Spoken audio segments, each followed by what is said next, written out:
So much, Dr. Saad. As usual, you should really start, initiate, and spark our interest. And being the founder of this course, also you probably you give us all the inertia and the momentum to keep going with this lovely course. And ladies and gentlemen, thank you so much for joining tonight. This highly specialized cardiac course. It's not only about the cardiac anesthetics, and it's not only about intensive care. It is really whenever we try to apply and advanced techniques in the field of cardiac anesthetics, in particular in the field of extracorporeal mechanical support of the heart, which is definitely as a very highly advanced, a highly complex procedure, and also highly specialized course for training and for teaching. And that's why tonight we had to choose and to be selectively choosing two of our eminent speakers, two of our experts. They have actually a very wide experience in the field of extracorporeal mechanical support of the heart. But before we start, all of us know that actually the mechanical support of the heart in the form of the extracorporeal mechanical support, or with the use of the Lvad, is such a costly, complex technique that require a higher and advanced level of expertise from the anesthetist. So it's not really a conventional one. And whenever we had a problem with the heart, whether if they've been operated or in the cases of the end-stage heart failure, definitely this kind of technique actually became the ultimate choice in many of those patients with severely depressed ventricle, whenever all of the earlier or the previous, whether surgery or all the other maneuver or the conventional pathways being failed.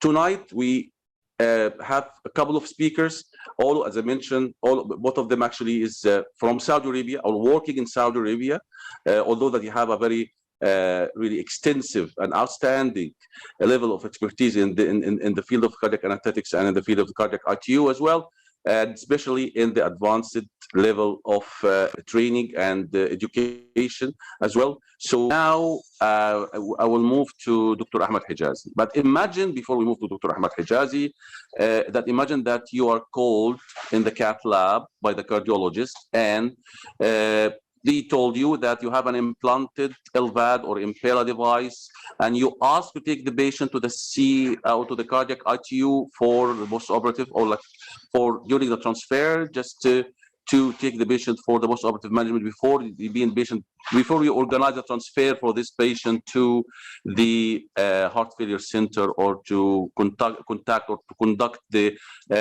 heart transplant surgery. What you will do? Personally, I have the same experience a couple of times last year. So I think Dr. Ahmed Hegazy will be let me say the one actually will tell us not only about that, but definitely Dr. Ahmed Hegazy has been really, in many occasions, managed to actually do a brainstorming for us in many aspects and in many topics in the cardiac anesthetics. But in this particular, I'm really very enthusiastic to say that he will be really able to give us the good and the very simple way to do that. Dr. Ahmed Hegazy is a critical care physician. He works at King Faisal Specialist Hospital Research Center in Riyadh. Before, definitely, he was actually joined us, and he have plenty of amazing contribution with us in the course, but from Canada. But currently, he's he go out of the borders, and currently he's in Saudi Arabia, in Riyadh, in one of the really center of excellence in the field of the cardiac anesthesia in general, and the cardiac ICU as well, and definitely in the field of ECMO. And he completed, by the way, based on his background, he completed his training in the anesthesia, and especially in the cardiac anesthesia and neuroanesthesia as well, which is very interesting. And also the critical care medicine in University of Western Ontario in Canada. And he also completed his master's in public health from Harvard School of Public Health as well. He's a general cardiac and intensivist, and he's also board certified perioperative transesophageal echo in the field of TOE as well.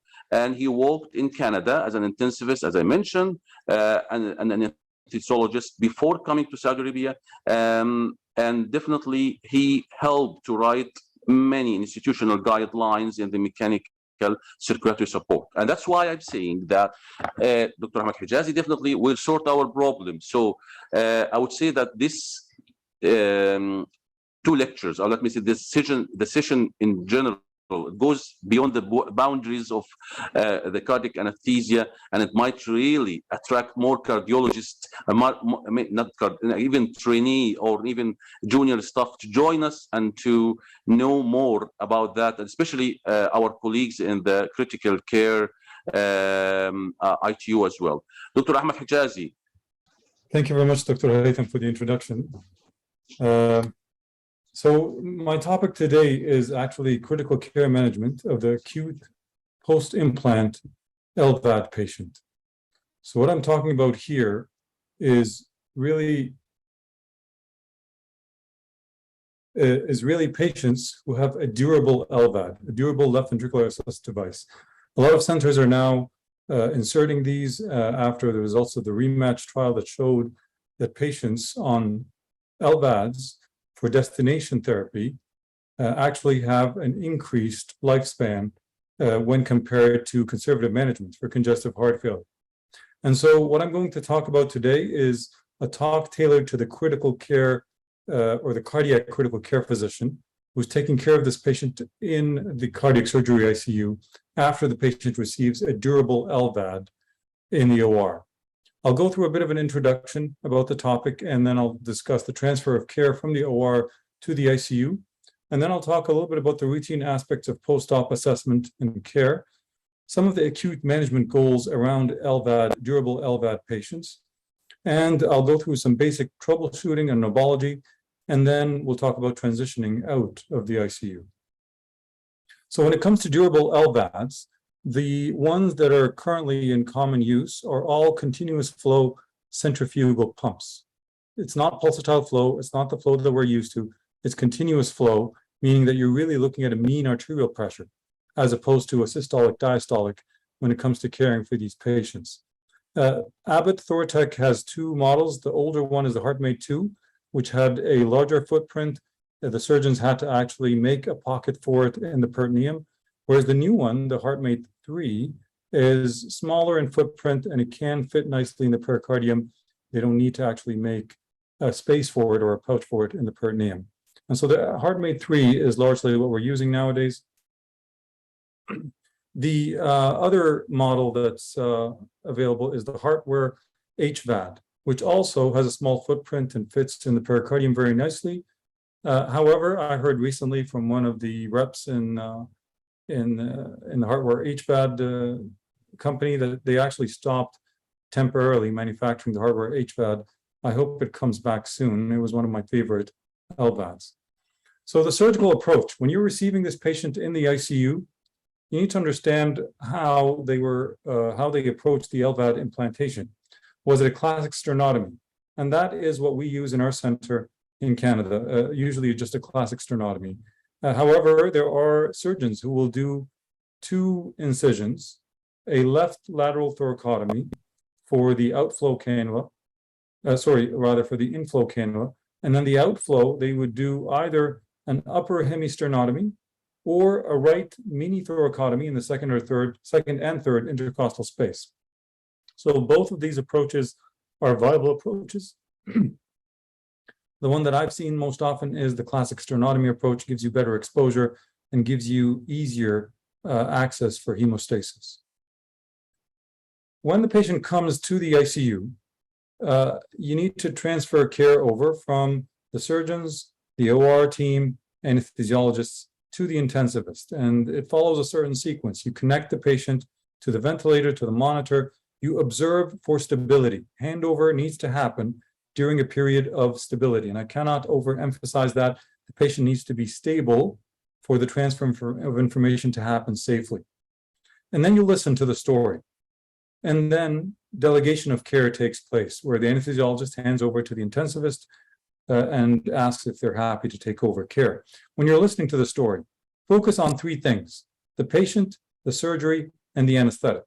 Try to understand what the patient's LVAD implantation condition was, how bad was his heart failure, did he have a CRT device inserted, was he on anticoagulants or antithrombotics. You need to understand what the surgical approach was, and was there any surgical challenges in the OR. You also need to understand the anesthetic aspect of what happened in the operating room, how much heparin was given, how much protamine was used to reverse it, and also the TEE findings. And I cannot overemphasize this. You need to understand what they found on TEE, because you'll be taking care of this patient from this point onwards. Routinely, these patients, we aim to actually wake them up and extubate them within 6 to 8 hours, provided they're uncomplicated and there's no bleeding. I must say, however, we achieve this in probably about 50–60% of cases. A large portion of our cases are very complicated coming back from the OR. When you're trying to wake up and extubate these patients, you need to keep in mind certain goals. You need to avoid increases in pulmonary vascular resistance, maintain very good oxygenation, ventilation, low mean airway pressures, less than 20 centimeters water, tidal volumes 6 to 8 mils per kilo. Why do I say this? I say this because when you fixed the LV issue, you have somebody with long-standing left heart failure. Now you're dependent on the right side to deliver through the pulmonary circulation to the left side. And a lot of times the RV is not ready for all that flow that's all of a sudden is coming back after you fix the LV issue. Now you've fixed the LV issue and a lot of venous return is coming back to the right heart. And all of a sudden the right heart is surprised by how much blood is coming back. And so we'll see later on in this presentation how supporting the RV is extremely important in acute post-implant LVAD patients. With regards to antimicrobials, they're usually institution-specific. In Canada, London, Ontario, we usually use cefazolin or vancomycin if they're allergic to penicillin or cefazolin. However, I must say this varies from institution to institution. So the goals of managing these patients after they come from the OR, after a new LVAD has been implanted, I'll cover these goals with 3 broad titles. The first is hemostasis and bleeding control. The second is anticoagulation management. And the third is how do we manage these patients' hemodynamics. So when it comes to hemostasis, this is usually your initial priority as soon as you get these patients from the OR. A lot of these patients, because of their chronic heart failure and low ejection fraction, will be on anticoagulation. A lot of these patients will also have CRT devices inserted. Some will even have a history of thrombi in the heart in the past. And so pre-op anticoagulation and antiplatelets is extremely common in this population. And so post-op bleeding is also very common. Hepatic and renal dysfunction can give you also a coagulopathy in terms of forming coagulation factors. Renal dysfunction will give you platelet dysfunction. A lot of these patients have had long-standing heart failure and cardiac cachexia. Their tissues are fragile. They bleed very easily. And post-operatively, you need to actually at some point start anticoagulation. And so when do we start anticoagulation post-op? I'll come to that in a second. But obviously, if you start too early, you will contribute to bleeding. So how do we achieve bleeding control? So the first thing is we hope for the surgeons to have really been meticulous with their surgical technique. While they're fresh post-op, if their chest tube output is on the higher side, we can allow a bit of permissive hypotension, provided they are still perfusing their end organs. Usually we aim for a MAP of 60 and above, and a systolic of around 90 in the fresh post-op period so that they don't bleed. Second, we need to be aggressive correcting their coagulation profile. We need to normalize their INR-PTT. We need to maintain a fibrinogen greater than 2 grams per liter. Their platelet count needs to be also corrected, and their ionized calcium needs to be corrected. And sometimes we'll use TEG or ROTEM, rotational thromboelastometry, to assess platelet function as well, because a lot of these patients will have platelet dysfunction in addition to thrombocytopenia. We will use liberal procoagulants in the fresh post-op period. We'll use DDAVP to enhance platelet function, low-dose protamine to reverse any heparin and prevent heparin rebound. Tranexamic acid we'll use pretty much routinely in these patients. It's usually given pre-op in the OR. We don't usually supplement post-op. unless we have issues with bleeding. And then we need to be in continuous conversation with the surgical team. There needs to be a low threshold for surgical re-exploration for these patients. And in fact, we may even consider recombinant factor 7A if surgical exploration is not an option. Now, mind you, before you consider this, this is a very dangerous drug to give in somebody with a freshly implanted LVAD, because you may clot the LVAD itself. So this is just a last-ditch effort after you've corrected everything, your coags are normal, your bleeding is still ongoing, you've spoken with the surgeons, and the surgeons have given you the green light. And usually we give half dose in these situations and pray for the best, because really it is quite a dangerous drug to give in somebody with an LVAD. I want to caution you when you're transfusing to correct the coagulation profile for this patient that overtransfusion may lead to overdistension of the right ventricle. And as we said, the right ventricle is the crutch that the body is now depending on to deliver to the left heart. Now, you've supported the left heart with your LVAD, but the right ventricle may be a bit of an issue. We don't want to overdistend the right ventricle. And so, yes, correct the coagulation profile, but if you feel like your hemodynamics are not doing so well, always put in a TE probe or assess the RV size before you give more volume. I usually use TE and echo very liberally in this patient population, very liberally, because you really want to make sure that the RV geometry is maintained and you're not over distending the RV with excessive volume. So in terms of the second aspect, anticoagulation. When do we start anticoagulating patients with a durable left ventricular assist device that was put in, say, for example, for destination therapy? It's a bit of a balancing act. Now, you really want to anticoagulate as early as possible to prevent that pump from thrombosing. But at the same time, if you anticoagulate too early, they'll start bleeding. And so what do? If there's minimal bleeding, we usually start a low-dose heparin or a low-target heparin nomogram after 6 hours. And we aim for a PTT of 50 to 65. That's a lower target of PTT because we really are still fresh post-op and we don't want the patient to bleed. We usually start with a nomogram with no heparin bolus and we aim for a PTT of 50 to 65 6 hours after if they're not bleeding. We usually double check with the surgeons as well before we start the heparin. Some of our surgeons will use low molecular weight heparin, but most of them will use a heparin nomogram because it's easier to stop, easier to reverse if we run into bleeding. If the patient has a history of heparin-induced thrombocytopenia, or if you later on start to experience HIT during their course, you may anticoagulate with argatroban or bivalirudin. Post-op day 3, in uncomplicated patients, we usually will start them on both aspirin and warfarin. And with our warfarin, we usually target an INR of 2 to 3, and that will be a lifelong target. With a durable LVAD, patients need to stay within that target in order to prevent their pump from thrombosing. So aspirin, warfarin on day 3 for uncomplicated patients is a routine medication. And then let's move on to the hemodynamics, and that's the interesting part. How do we manage hemodynamics in somebody with a continuous flow LVAD, where all we're looking at is mean arterial pressure? There's not much systolic, there's not much diastolic. It's all just a mean arterial pressure that we're looking at. So before we go into that, I want to just describe the characteristics of durable LVADs. The HeartMate 3 and the HeartWare HVAD are both centrifugal continuous flow LVADs that really depend on preload. All durable LVADs are preload dependent. They're also afterload sensitive.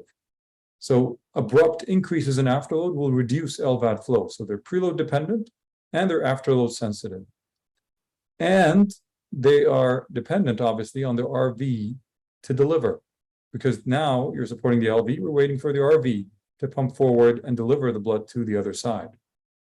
So let's remember this. If there's one thing I want you to remember from this talk is that durable LVADs are preload dependent, afterload sensitive. What MAPs do we target in the fresh post-op period? We mentioned initially that bleeding tends to be a major concern. So we initially will allow their mean arterial pressure to be anything greater than 60 millimeters mercury. 60 and above is usually what we will allow for these patients, provided we're maintaining organ perfusion.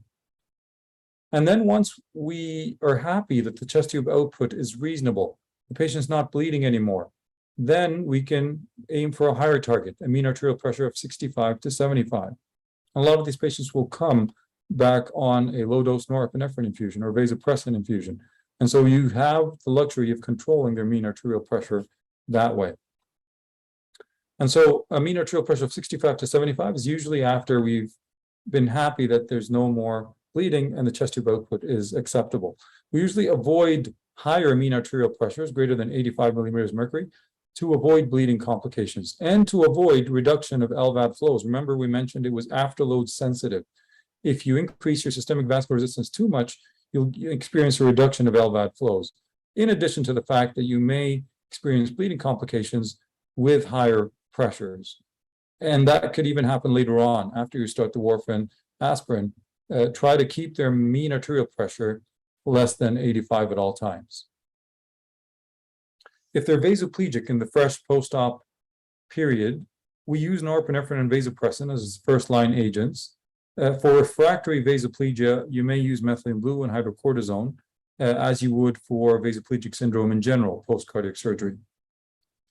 Now, let's look closely on at the Lvad parameters. And we'll see here the two models of the Lvad that we work with most often. The durable Lvad up top is the HeartMate 3 by Abbott. And it shows you here the pump flow, the pump speed measured in revolutions per minute, the pulse index or pulsatility index, and the pump power in watts. Here, this is the hardware HVAD down below, and it also gives you similar parameters. It gives you the pump flow in liters per minute. It gives you the pump speed in revolutions per minute. It gives you the pump power in watts. It does not give you the pulsatility index. However, it gives you a graph that gives you an idea of the pulsatility. And so you can assess pulsatility just based on this graph here that shows you power over time and flow over time. And you can see here there's a fair bit of pulsatility taking place. So let's try to take a closer look at what these parameters mean and what do they indicate. So first, the pump speed.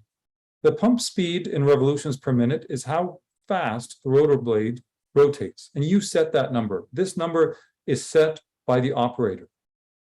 On post-op day 0, and in the OR, your goal is to avoid a pump thrombus. Your goal is not to really ramp it up all the way. All you want is the lowest setting that is recommended by the manufacturer to keep the blade running so that you avoid a thrombus initially. And then post-op day 1 and 2, you can gradually up-titrate these revolutions per minute and improve organ perfusion accordingly. However, you would need echo to be guided by echo to make sure that you're not causing a suck down, you're not causing a septal deviation over to the left. And we'll talk about that in a second. The second parameter that we mentioned here is watts. Watts is not something that you set. However, the machine will directly measure how much power it needs to maintain the pump speed that you've set. So you've set the pump speed, and the Lvad itself will determine how many watts it will need to maintain these revolutions per minute. The normal range is about 2.5 to 7 watts. And if you look at, for example, one of the first signs that there's a thrombus forming on the rotor blade of the Lvad, one of the first signs is that you start to see a gradual increase in power. The machine is noticing that it needs more power to maintain the RPMs that you set, because now it's not just rotating the blades, it's rotating the blades with a thrombus on top. So power gradually increases, and that's one of the first signs that you have a thrombus directly on the blades of the centrifugal pump. When you have a reduction of delivered blood to the Lvad, this actually reduces power. So say, for example, you have a suck down effect or an inflow obstruction. Say your inflow cannula is pointed towards the septum and you have a bit of an obstruction to the inflow, and the Lvad itself is not seeing a lot of flow coming to it. So the power will actually drop because it'll notice that it's not getting a lot of blood. So to maintain the speed that you set it at, it'll find it very easy to rotate. So all of a sudden, or not all of a sudden, slowly, you'll get a reduction of power if you have an inflow obstruction, because the pump itself will not be seeing a lot of blood, and so it will need very little power to maintain the RPMs. Now, what about pump flow? And a lot of us look at pump flow in liters per minute, because that tells you how much flow is being put forward by the LVAD. However, I want to caution you that pump flow is a calculated value. It's not a measured value. All these LVADs do not measure how much flow is going through. Flow is actually calculated based on the pump speed and the pump power. And what you're targeting here is a target pump flow of 2.0 to 2.6 liters per minute per meter squared. So that's your pump flow index that you're targeting for these patients. It's a calculated value, and it varies with the pressure differential across the pump. So during systole, for example, when the LV is contracting, you are pumping downstream. You're helping the LVAD. And so you get an increase in pump flow during systole. And then you get a bit of a decrease during diastole. So even though these are continuous flow pumps, you do get a variation in flow based on intrinsic native cardiac activity. In systole, you'll get an increase in pump flow, and diastole, you'll get a bit of a decrease because now you're pumping upstream rather than downstream. Last but not least, the pulsatility index. What does a pulsatility index indicate in these patients? So it indicates the degree of pulsatility that the LVAD is seeing. And it's calculated based on the fluctuations of power, which really indicates the fluctuations of flow. And so if you have a heart that is contracting okay, you'll have a greater degree of pulsatility. If you have a heart that is in complete failure with absolutely no activity, you'll have a very low pulsatility index. It'll mostly be continuous flow of the LVAD. There will be no contribution from the native heart. And so it increases with greater pulsatility, with native heart function recovery. It decreases with greater reliance on the pump when there's no native heart contractility. So let's look here at the hardware HVAD screen, where we're seeing a high pulsatility index. There's a lot of variation here in power, a lot of variation in flow. This means that we have some intrinsic cardiac activity, or this heart may actually be on its road to recovery. Here, on the other hand, we see a low pulsatility index. You can see that the pulsatility is not that high. The difference between the peak and the trough is not that great. And so this is a low pulsatility index that can indicate a few things. We'll go through them in a second. One of them is very low cardiac activity. The second could be hypovolemia. And then there's another few things on our differential that we'll go through shortly. If you experience a suction event, you will notice an intermittent drop in flows. And then as blood accumulates in the left ventricle, the obstruction will be relieved for a bit, and then you'll get a bit of a return in flow. But that intermittent reduction in flows will herald the suction event. And so when you see that, that is very characteristic of a suction event. Intermittent reduction in flows, intermittent reduction in pulsatility indexes, and intermittent reduction in power.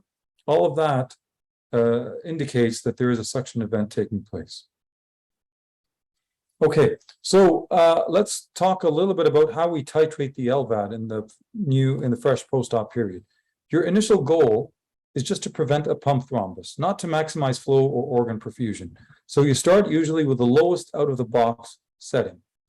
So here, the recommended RPMs for each of the Lvads is manufacturer specific. So when you look at the hardware HVAD, the recommended range is 2,400 to 3,200. HeartMate 2 is 9,000 to 10,000. HeartMate 3 is 4,800 to 6,000. So what you usually start with in the OR and in the immediate post-op period is the lowest recommended RPMs, 2,400 here or 9,000 or 4,800 when it comes to the HeartMate 3, the lowest recommended RPMs to avoid the pump from thrombosing. And why do you prevent Why do you want to start at the lowest recommended setting?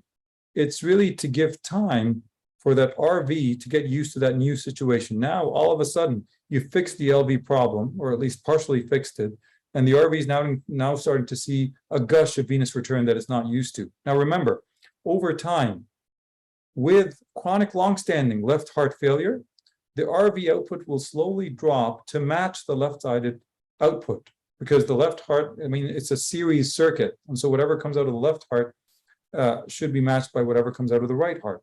And so if you have intrinsic LV pathology, intrinsic LV failure, over time, RV function will slowly get reduced to match whatever is going out of the LV. And so when you fix it, initially, you don't want to fix it too fast, or else all of a sudden, you'll get a suck down effect that RV will be facing a lot of blood coming back, and you'll run into trouble. So here is what the classic intraoperative transesophageal echo looks like before you put in the Lvad. Before you put in the Lvad, you see here a dilated LV, a bit of a dilated RV as well. And then once you put the inflow cannula in, now notice how the septum, in the initial view here, the septum is actually slightly bowing over to the right, which is normal. Once we've put the inflow cannula in, now all of a sudden we're helping that LV, we're drawing blood from that LV, and the septum is now starting to bow over into the left side. You don't want that. You want the septum to stay midline, or even slightly bowing over to the right. Once you start seeing this, you start seeing a bow over to the left, that means that's where you stop. Don't increase your RPMs any further, or else you'll start getting sucked down and you start getting RV failure. Now, mind you, when the surgeons put in their inflow cannula, their target is that the inflow cannula is facing the mitral valve and is parallel to the septum.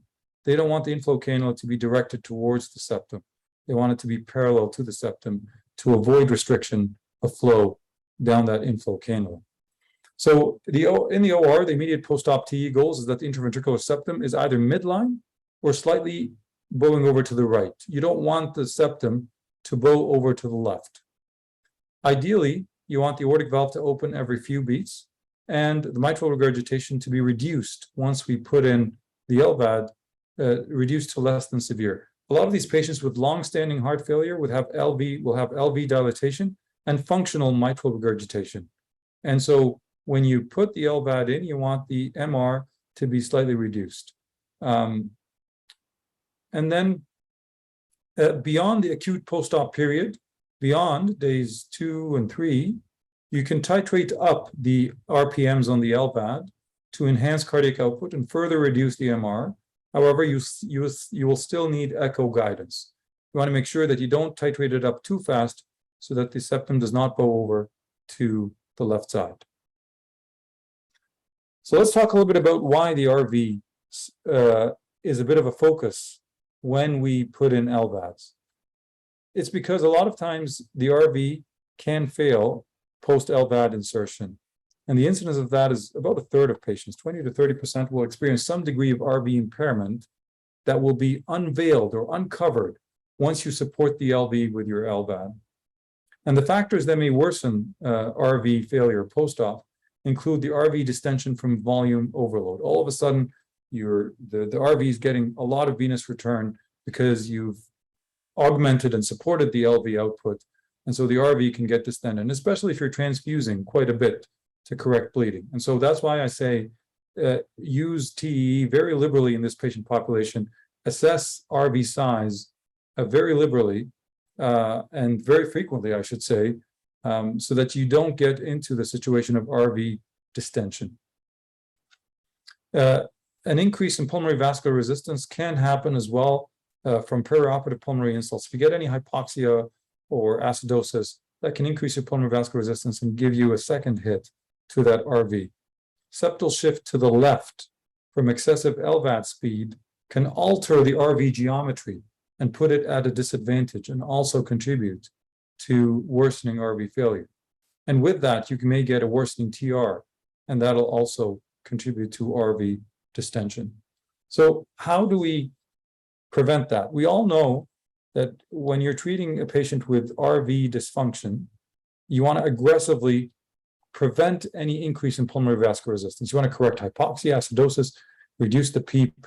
Even, if they're candidates, extubation has a beneficial effect on pulmonary vascular resistance. You actually get a reduction in pulmonary vascular resistance when you extubate, but obviously they need to fit criteria for extubation.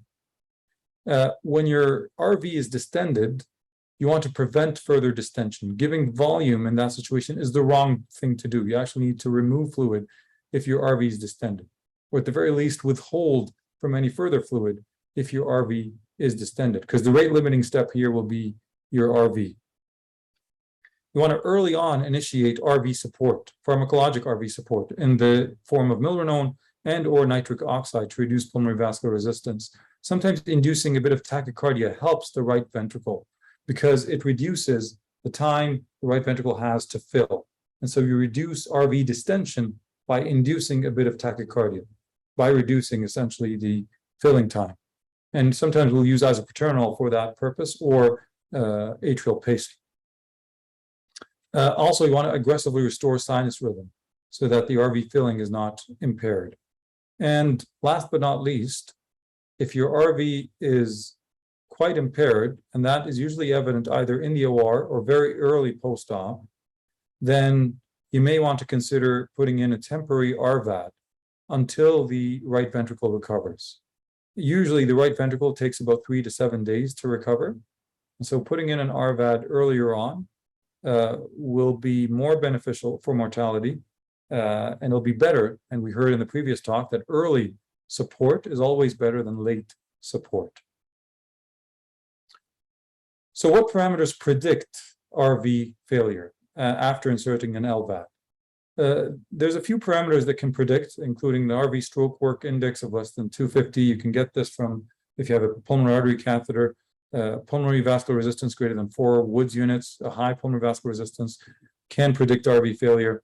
And a lot of these patients will have some degree of increased pulmonary vascular resistance from the left heart failure. There'll be a congestion, a back pressure on the pulmonary circulation, and over time you may get an increase in pulmonary vascular resistance.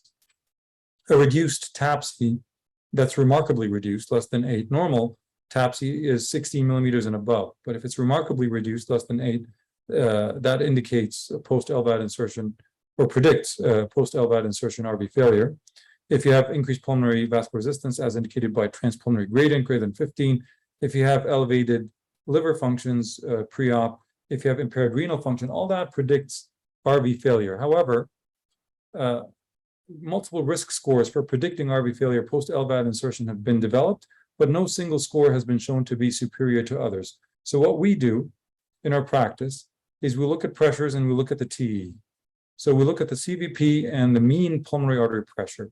Normally, the CVP should be less than 2/3 the mean pulmonary artery pressure. And if we see that, that is reassuring. And if you give a volume bolus, you'll see that the mean pulmonary artery pressure, at least linearly, goes up.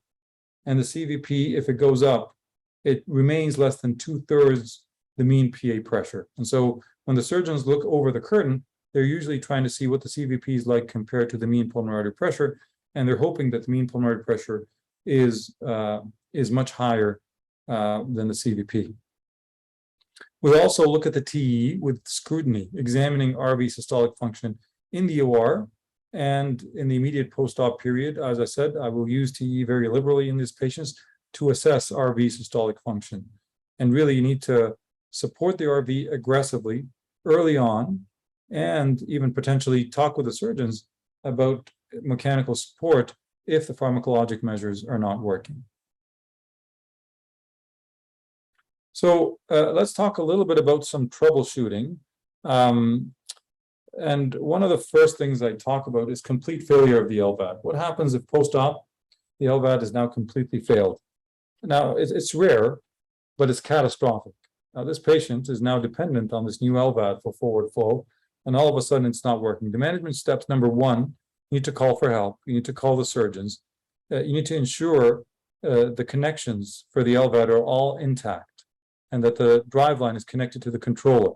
The controller needs to be exchanged in case it's a battery that's run out or something. You need to support circulation somehow, and you can support the native heart with adrenergic agents. You can push low-dose epinephrine to support blood pressure until you're able to troubleshoot. If all else fails, then you can start CPR. If they have a remarkably low blood pressure or no detectable blood pressure, you can start CPR in somebody with an Lvad. And the surgeons may even want to consider an early resternotomy and to fix the issue, or maybe even a reimplantation. So let's talk a little bit about some troubleshooting. So as we mentioned earlier, you look at the power, and if the power starts to increase slowly, then that indicates that there's likely a thrombus forming directly on the blades of the Lvad pump. We're usually actually alarmed by an increase in power by 2 watts from the baseline, or an absolute value of 8 watts of power. 8 watts is a bit too much for any of the Lvads. All the brands of the Lvads usually don't go up to 8 watts. So a gradual increase in power over time should alarm you to the possibility of a thrombus forming on the pump blades.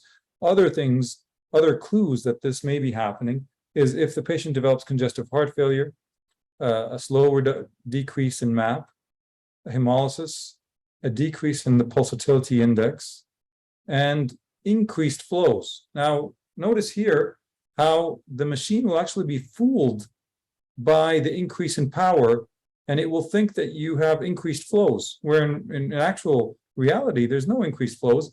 It's because flows are a calculated value based on the power. The increase in power will reflect as increased flows in the machine. However, this is erroneous. There's no increased flows. It's because it's a calculated value, not an actual measured value, is why you'll see this erroneous increase in flow. But that just follow the power. As the power goes up, that should alarm you, even if the flows look good, because they're likely, in this situation, they're likely erroneous. Anticoagulation is obviously needed in these situations, and some of these patients will actually need a pump replacement. Now you need to talk to your surgeons, obviously, if you start noticing a gradual increase in power that is sustained over time. Now, what about if you notice a decrease in power, a decrease in flows, and a decrease in the pulsatility index? This usually indicates that the pump is seeing less inflow. The pump, the centrifugal pump, is getting less blood, so it's starting to use less power to maintain the RPMs. And so if you have inflow obstruction, for example, if the inflow canal is pointing towards the septum, you'll get a decrease in power. Outflow obstruction as well. If you have tamponade, you'll get a reduction of power, flows, and PI, because now the pump is seeing less delivery of blood because of the tamponade. If you have RV failure, the RV is not delivering to the left side, you'll get a decrease in power, flows, and PI. And if you have hypovolemia, all of these will lead to a decrease in power, flows, and PI. Now, the first thing you need to do here is assess end organ perfusion. How's our lactate doing? How is our urine output doing? And you need to do a transthoracic echo or a transesophageal echo to try to assess if there's tamponade, or if there's RV failure, or if the patient looks hypovolemic, or if the inflow canal is pointing towards the septum. Now, mind you, treatment here is cause specific. You need to treat the cause, and it'll be based on what you find on echo. If there's tamponade, they may need to be re-explored, and a resternotomy may need to happen. If the RV is failing, you need to support the RV. If they look like they're volume depleted, then volume administration will be necessary. If you have reduced pump speeds, if you have an inflow cannula against the septum, you may need to reduce pump speeds. But however, before you reduce pump speeds, make sure that your end organ perfusion is adequate. If your end organ perfusion is inadequate, then reducing pump speeds may not help. In this situation, you may need to call your surgeons, and they may need to actually reposition their cannula, their inflow cannula. Now, suction events we kept talking about. Suction events usually present as intermittent decreases in power, flows, and PI. And these intermittent decreases happen because the septum, the intraventricular septum, touches the LV free wall, and you get the suction event. All of a sudden, the inflow is not seeing a lot of blood. And so all of a sudden, you get a decrease in power, flows, and PI. And then as blood accumulates more proximal to where the septum is collapsed, as the blood accumulates, it'll open up again, and you'll start getting a resumption of power, flows, and PI. But then as the suction happens again, you'll get another drop. So if you get these intermittent decreases in power, flows, and PIs, this indicates a suction event. And you really need to assess end organ perfusion in this situation and see whether the end organs are actually receiving enough blood. You need to do a prompt chest X-ray, an ECG, and an echo. An echo is critical in this situation, and you can diagnose a suction event on echo if you see that there is a periodic collapse of the left ventricle. The left ventricle septum is touching the free wall. The treatment of this is you need to administer volume to open up and support the RV, treat any arrhythmias. And once you achieve once you have reasonable end organ perfusion, you can decrease the pump speed to prevent this from happening again. Maybe the pump speeds are excessive, and that's why you're getting the suck down event. So last but not least, I'll talk about the Pulsatility Index really quickly.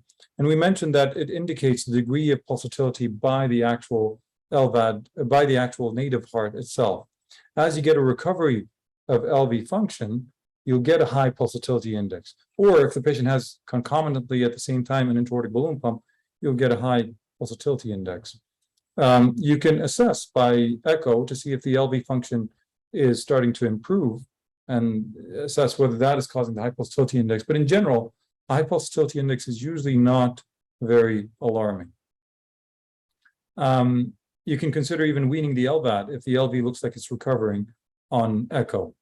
However, a low pulsatility index is usually more alarming, and it could indicate worsening native LV function. It could indicate hypovolemia. That pump is not seeing a lot of flow because of hypovolemia, and so you're getting a decrease in variability and a decrease in pulsatility. Or it could indicate that the pump speed is excessive. It's too much, and you may not really need that much of a pump speed. So how do you go about assessing a low pulsatility index? First, as I said, always assess end organ perfusion. How are the organs doing with this low pulsatility index? Because if the organs are doing okay, then you may want to just reduce your pump speed. Maybe your pump speed is a bit excessive. However, if your end organs are actually hypoperfused, then you may need to correct the hypovolemia. And you may need to even add inotropes to improve forward flow. So if you have decreased end organ perfusion, you increase pump speed, or you add inotropic therapy, and you give volume if indicated. If end organ perfusion is okay, then you can consider observing. You don't need to do much about this. At the very end of this, once you've extubated this patient and they're doing well, you've done a point of care echo to assess how the flows are doing, how the septum, interventricular septum is doing. If they're uncomplicated, they can be transferred out of the ICU, the cardiac ICU, to a step-down unit where they'll still be monitored after 24 to 48 hours of ICU stay. Chest tubes are usually removed when they're draining less than 10 mils per hour for 6 hours. And then anticoagulation is usually transitioned over to warfarin for life. And then patient education regarding Lvad management and lifestyle needs to happen before they're released from hospital. Now, mind you, they cannot, for example, get the insertion site wet. One of the things that they are taught is that it all needs to be covered up very well for them to actually have a shower. If they get the driveline insertion site wet, that makes them prone to get an infection. And an Lvad infection is one of the most difficult infections to deal with. And then they're usually discharged from hospital with plans for intensive outpatient physiotherapy and regular clinic follow-up. So in summary, durable Lvacs are preload dependent and they're afterload sensitive. And always remember that when you're managing these patients. They're sensitive to the afterload and they're dependent on their preload. Post-Lvad implantation RV failure is very common and it requires very prompt management. Postoperative bleeding needs to be controlled first before anticoagulation is initiated. If they're settled and no bleeding is happening, the 6 hour mark is a reasonable starting point for anticoagulation. However, always double check with your surgeons. Now, you need to understand basic Lvad parameters and basic troubleshooting when you're managing these patients, just to be able to know what to watch for and when to call for help. Now, if you want to review this topic, I would advise you to review this article. This is an article that we put together. I was one of the contributors to this article. We basically put it together. This is the London, Ontario group in Canada. where we reviewed critical care management of these acute post-implant durable Lvad patients. And it's a very nice summary article that really explains what you need to watch for. So if you're ever in the cardiac ICU and you're really waiting for a patient to come your way with a durable Lvad, this may be a good resource for you to turn to. I want to thank you very much for your time. This is my email, and I'm open to questions.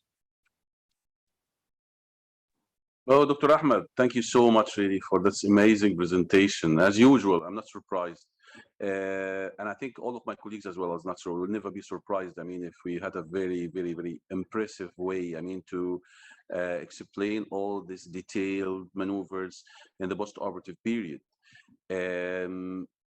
It's a really challenging. I mean, the management of those patients is challenging. And I think the most challenging aspect of all of that, actually, that you might really find yourself, I mean, tackled in this kind of management in the middle of a night. You are covering the ITU and you're being asked actually to take the patient, because we need to go with the patient. We didn't transfer the patient from the cath lab. He will never stay in the cath lab forever, definitely, for ages. And so you probably take it there, and then we will arrange a transfer in the morning. So I think to get a kind of algorithm or let me say maneuvers, how to endeavor that in a proper way and how to keep the patients in a safe way. So I have really many questions for you personally, but let me start with the questions here from the floor. I think some of those questions have been answered while you are really trying to explore, I mean, in depth, how we can manage those patients. But let's say, do you have a preference for the inotropic support whenever you use an Lvad patient? And do you consider the cortisone? I think you also mentioned that. I mean, the rate control is quite important whenever we deal with those patients. But actually, I think he asked about what starting flow and speed you prefer to come out of the OR or from the operating theater or from operating room in general. Are you using in your regimen antifungal drugs, and what are the doses? Yes. These are excellent questions. So in terms of the initial settings that you look at for a durable Lvad patient coming out of the OR, you're typically expecting the revolutions per minute to be the lowest recommended range, on the low end of the range of recommended RPMs for that model. So for example, if you're using a HeartMate 3. The HeartMate 3 revolutions, I usually expect that the range is, let me pull it up here. It's about 2,000 or 4,800 to 6,000 revolutions per minute is the recommended range for the HeartMate 3. Now, every one of these models has a different recommended range, so it's hard to actually memorize them. The hardware HVAD, the range is 2,400 to 3,200. The HeartMate 3 is 4,800 to 6,000. So what you're looking at here is the revolutions per minute to be the lowest they can be within the range of recommendation. So if the range is 2,400 to 3,200, then you want them at the 2,400 range in the immediate post-op period. Now, mind you, that there comes another question here. So what happens if these revolutions per minute are not enough to maintain systemic flow and end organ perfusion? If you're looking at the patient post-op and their lactate is starting to go up, their urine output starting to drop, and your RVAD and your Lvad, my apologies, your Lvad is at the lowest setting possible. So the easiest answer here is to turn up your Lvad to improve perfusion to the organs. However, before doing that, you need to put the echo probe on the patient and make sure that the septum is either midline or still over to the right. You don't want to increase the RPMs too fast so that you don't get a suck down and you don't get the septum deviating over to the left. So essentially, you can ramp up your RPMs from the lower end to the higher end if you feel there's a need, if you feel the organ perfusion will be helped that way. You can ramp it up guided by echo. In terms of antifungals, we don't routinely use antifungals in our center in Canada because there's not a lot of evidence that they're actually efficacious. However, I'm aware that some centers do that. In our center, we don't use routine antifungals. Thank you so much for this answer. Really, it was a detailed answer. Another question: how do we proceed with the CPR, which is quite challenging in LBAD patient? If it's safe or not? Yeah, that's a good question. So there is a bit of a debate there, but the bottom line is it's safe because there's no other alternative. Like you'll typically need to do it if somebody is crashing, if you have an Lvat failure. You can do CPR in an Lvat patient. However, I'd say 90% of the time, these patients will end up back in the OR because now you're basically doing vigorous chest compression on somebody with an inflow canal that's sitting right at the apex of the heart, usually their fresh sternotomy. So I'd say if you're doing CPR in such a patient, the surgeon needs to be there. To be there for sternotomy. For sternotomy, for early sternotomy. But yes, you can defibrillate and you can do CPR in these patients because really at this stage, there's no other option. Amazing. Thank you so much for the answer. Now it comes to my questions. I'm just waiting for this moment actually. I'm trying actually to do a kind of a bread and butter for our colleagues. So I think you mentioned at the beginning that the patients you are in favor or you prefer to go for early extubation. Am I right? Correct. Yes.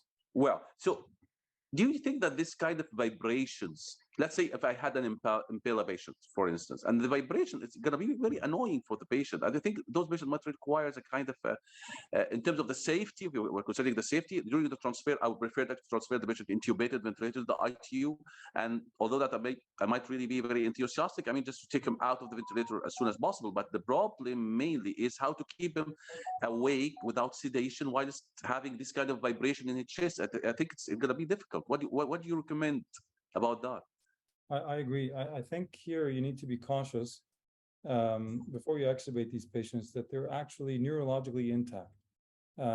If they are agitated, delirious, they can pose a danger to themselves. They can start pulling at stuff. Yep. And so number one, they need to be obeying commands and look like they have a clear sensorium. They're with it, and they'll be able to stay still in bed and not pull and tug at stuff. So that's the first thing. The second thing is,